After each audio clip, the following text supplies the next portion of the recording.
जनता सेना राजस्थान द्वारा आम जनता की समस्याओं पर समय समय पर ध्यान आकृष्ट किया जाता रहा है। किसानों की, विद्यार्थियों की, बेरोजगारों की, महिलाओं की या फिर सरकार में बैठे अधिकारियों कर्मचारियों के भ्रष्टाचार की बात हो, किसी भी समस्या का हल फिलहाल निकल नहीं पाया है। इसी को लेकर जनता सेना 14 अक्टूबर को प्रातः 10 से 3 बजे तक एक विशाल आम सभा, धरना और प्रदर्शन का आयोजन कर रही है, जिसमें सेटलमेंट द्वारा पैमाइश के समय खातेदारों का भूमि का गलत इंदराज कर दिया गया, उसे ठीक करने एवं नेशनल हाईवे 76 के दोनों और बरसात का पानी निकासी नहीं होने से हजारों बीघा की फसलें बर्बाद हो गई। फसल खराबे का मुआवजा देने की मांग है। बिजली की पुरानी वसूली बंद की जाए एवं ग्रामीण क्षेत्र में बिजली सप्लाई का सौतेला व्यवहार बंद किया जाए। गलत वीसीआर भरना भी बंद किया जाए। सहकारिता विभाग के लोन की बीमा राशि 3 गुना बढ़ा दी गई है, जो कि कम की जाए। अतिवृष्टि और अन्य कारण से फसलें खराबे का सर्वे कराकर मुआवजा दिया जाए। सरकारों की नीतियों के कारण बढ़ी हुई महंगाई पर अंकुश लगाएं और बेरोजगारी रोकी जाए। उदयपुर में हाईकोर्ट बेंच की वर्षों से लंबित मांग को पूरा किया जाए। पैराफेरी क्षेत्र का विकास किया जाए एवं निवासियों को पट्टे दिए जाने की मांग है। लंपी रोग से पशुपालकों के पशुओं की हुई मौतों का केंद्र व राज्य सरकार मुआवजा दे। महाराणा भोपाल चिकित्सालय से समस्त रिक्त पदों की शीघ्र भर्ती की जाए। ग्रामीण और शहरी क्षेत्र में बदहाल सड़कों को तुरंत सुधारा जाए। उदयपुर के आसपास अरावली पहाड़ियों के निकाय और सरकार की मिलीभगत से प्लानिंग, रिसोर्ट और खनन कार्य से अंधाधुंध कटाई हो रही है, उसे तुरंत रोका जाए। पिछोला की बड़ी पाल को 11 फीट भरने से पाल को खतरा पैदा हो गया है और गुलाब बाग में अंधाधुंध निर्माण से समोर बाग में पानी भरा है, इसकी जल निकासी की जाए। स्मार्ट सिटी की तकनीकी खामियां दूर की जाए एवं घटिया निर्माण की जांच की जाए। नगर निगम में हुए अब तक के घोटाले और भ्रष्टाचार को सीबीआई के भरोसे छोड़ा जाए, सीबीआई से जांच करवाई जाए। आयड नदी व झीलों को सीवरेज से बचाए व आयड नदी का विकास करवाने की मांग है। सरकारी स्कूलों में पर्याप्त कमरों की कमी और अध्यापकों की कमी दूर करने की मांग है। ये कुछ प्रमुख मांगे रहेंगी। जनता सेना का 14 अक्टूबर को जो धरना है वो राज्य सरकार की जो नीतियां हैं, जो जनता के प्रति अनदेखी है, उसको उजागर करने के लिए हम लोग दे रहे हैं।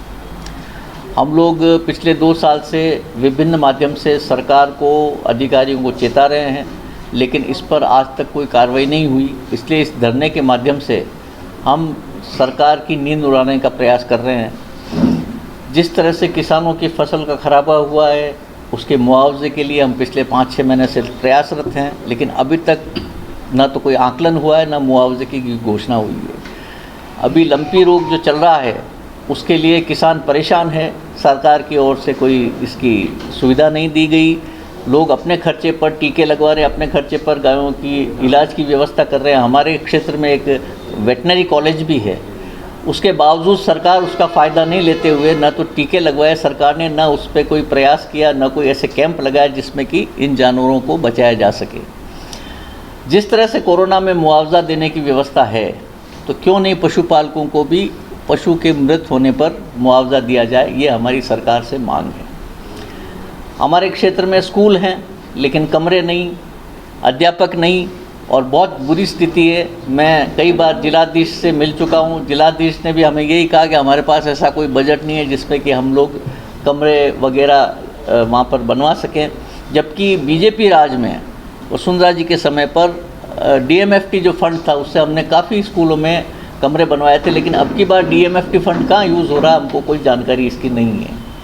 सड़कों की हालत ख़राब है, बिजली अव्यवस्था है। 5-6 महीने के लिए, 5-6 घंटे के लिए बिजली जाती है और उसके बाद वापस परेशान हो जाते हैं लोग बाग। वीसीआर बनाए जा रहे हैं और पिछले 6 साल में, 4 साल में एक भी बिजली का नया कनेक्शन नहीं दिया गया। तो बिजली चोरी के लिए अगर सरकार आरोप लगाती है किसानों के ऊपर, तो बिजली के कनेक्शन दे, तो बिजली चोरी नहीं होगी। किसान को तो पैसा कमाना है, अपना अन्न उगा करके अपनी जीविका चलानी है, तो आप बिजली का कनेक्शन दो या टेम्परेरी कनेक्शन दो, कुछ भी करो, लेकिन इसके लिए सरकार को व्यवस्था करनी चाहिए। उदयपुर शहर की हालत देख लीजिए आप कि जिस तरह से आपके सूरज का काम हुआ है, सूरज का, उसमें जिस तरह से पूरी रोडें उखड़ी हुई पड़ी हुई है। जहाँ पर काम हुआ है वहाँ पर पाइप लीक हो गए हैं, नाले बन गए हैं। वहाँ पर 272 प्लॉट का जो मामला है उसको दोनों सरकार और विपक्ष मिलकर के उस बात को गायब कर रहे हैं, उसको उन दोषियों को सज़ा नहीं मिल रही है। इसके अलावा हाई कोर्ट दोस्तों, सीबीसी न्यूज आपके सहयोग से लगातार बढ़ता जा रहा है। स्वतंत्र पत्रकारिता का सहयोग करने के लिए आपका धन्यवाद। सबसे पहले तो जिन लोगों ने हमारे चैनल को सब्सक्राइब नहीं किया है तो पहले सब्सक्राइब करें, जिसका कोई शुल्क नहीं लगता और बड़ा आसान है। बस नीचे दिख रहे लाल सब्सक्राइब के बटन को दबाना है और पास में दिख रहे बेल आइकन को भी दबाना है, ताकि आपको अपने सीबीसी न्यूज के हर अपडेट्स मिल सके।